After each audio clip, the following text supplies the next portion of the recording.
Do the rich people cringe and say, don't tell them that, Rob? Yes, yes, yes. Don't tell people what you know. Right. Keep them poor. So my father was the head of education, PhD, all that stuff. I go home and ask him, said, why don't we learn about money in school? And he looked at me and says, because the government doesn't let us teach that subject. The government tells us what we can teach and what we can't teach. And I thought that was strange. And I said, but aren't we going to school to learn about money? He says, no, your job is to get a job. I said, but you get a job to earn money. He goes, no, you're supposed to just get a job. I went, no, no, no, no, no. Isn't the purpose of a job to earn money? He goes, you're correct. I said, so why don't I just learn about money? I can skip the job part, you know? And he got flustered and he said, if you want to learn about money, why don't you ask your best friend's father about money? And I said, why? That's Mike. So why ask him? He says, because Mike's father is an entrepreneur. And I said, what are you? He says, I'm an employee. I'm a government employee. I went, oh, what's the difference? He says, the difference is an entrepreneur must know about money, or they're no longer entrepreneurs. And he says an employee doesn't have to know anything about money because the government will take care of them, the company will take care of them. So I'm all confused. But I took my dad's advice and I trundled over to Mike's father's office and knocked on his door and I said, hey, I'm here, 9 years old. Teach me about money. He says, beat it, kid, you know. But that's where the story of Rich Dad, Poor Dad started. And finally, through persistence, my rich dad started teaching me about money on one condition. And that condition was he would never pay me. He says, the moment I pay you, you think like an employee. He says, that's the trap. Entrepreneurs work for free. And now I'm 9 years old, my head's going cracking in half. He says, you never want a paycheck. You understand that, kid? I said, okay, I got it. And he says, well, how do I make money? He says, that's what entrepreneurs figure out. It's like, so how do I learn about money? So he would just break out a Monopoly game board. So I would work for free. I'd pick up cigarette butts, and he had hotels and restaurants, and I would clean and do menial tasks.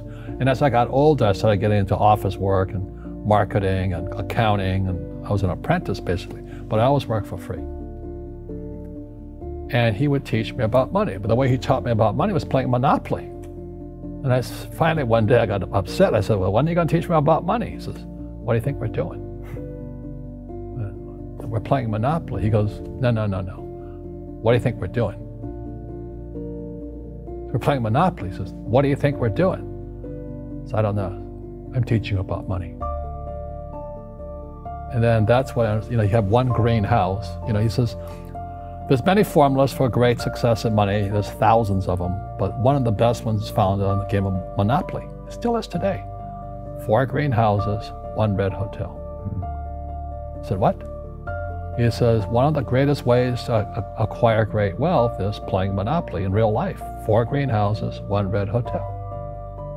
But is that all there is? He goes, that's it.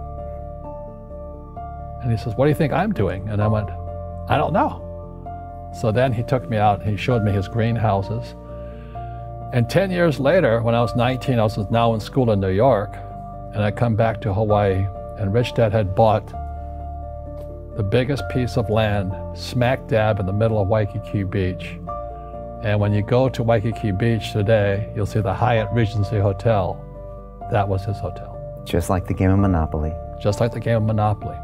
Acquired assets and they became bigger assets. He just kept what's called an assemblage, because that property wasn't that big at the time. So he had to buy out all the small guys. Because Waikiki was a little dirt water little town. So he'd buy out this shop owner and buy that shop owner. And it took him a while, but he finally assembled this large piece of property. And then he and Hyatt put up this giant hotel. It just sold for $800 million. So that's how I learned about money.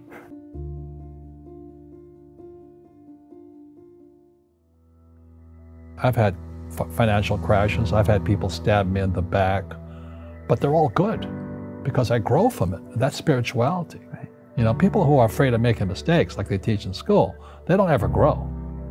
Because spirituality is there's good and there's bad, there's right and there's wrong, there's up and there's down. Most people only want to be right, they only want to be positive. Well, you can't have that, that's not reality. Well, I wasn't poor by most people's standards, but I came from a family with a poor attitude, if you know what I mean. Because rich, poor, middle class, poverty starts with a fundamental attitude.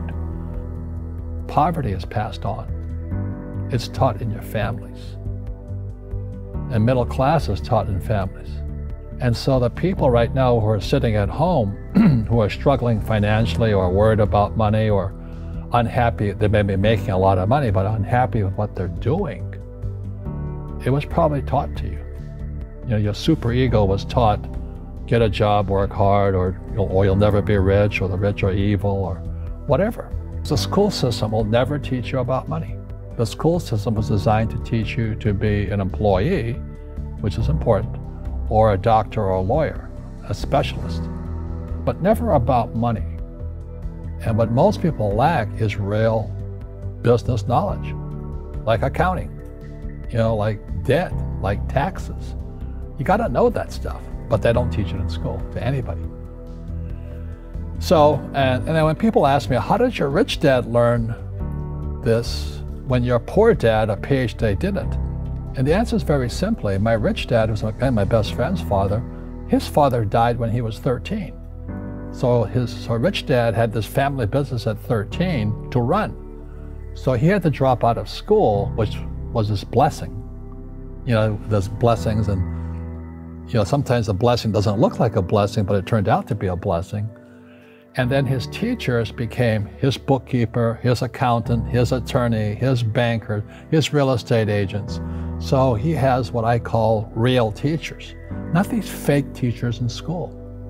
You see, most teachers in school, they're out of ethics. They teach subjects they themselves don't practice.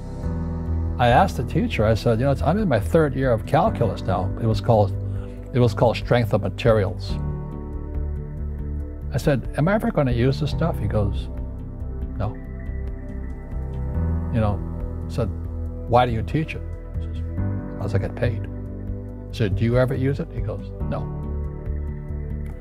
And that's why, you know, you have to, in life, one of the things I suggest to people, you got to find a real teacher versus a fake teacher. And a fake teacher is somebody who doesn't do what they teach. And a real teacher is doing what they teach every day. So my accountants, my attorneys, they're in it every single day. That's how I learn, because every day I'm solving problems in my business. So I have accountants and attorneys and bankers and all these people on speed dial because I'm solving problems with my team. I see you giving this knowledge out, and yeah. Do the rich people cringe and say, don't tell them that, Rob? Yes. Don't tell people what you know. Right. Keep them poor. But, you know, unfortunately, the poor, as was in the Bible, I'm not real religious, the poor will always be amongst us because it starts up here. Right, it's that fear mentality. It's in their words, you know, and the words become flesh. Again, I'm not really religious. I flunked out of Sunday school also. But when they say I can't afford it or I can't do that, they go down. They become what they say. My PhD dad, he says, what do you think I am, made of money? I can't afford that. And my rich dad would say, that's why he's poor. Poor people say, I can't afford it, I can't do that, I don't have time. Because it's an escape. It's an escape, you know what I mean? It's easy to say, I can't afford it. And your rich dad used to say what instead of, I can't afford it? How can I afford it? How can I do that? You know, what would it take, or why should I do that? He says that a question opens the mind, a statement closes the mind. See, when you say, I can't afford it, your mind shuts down, and you become what you say. Rugby is a team sport, but so is soccer. The rules are different. And other people are golfers. They play by themselves.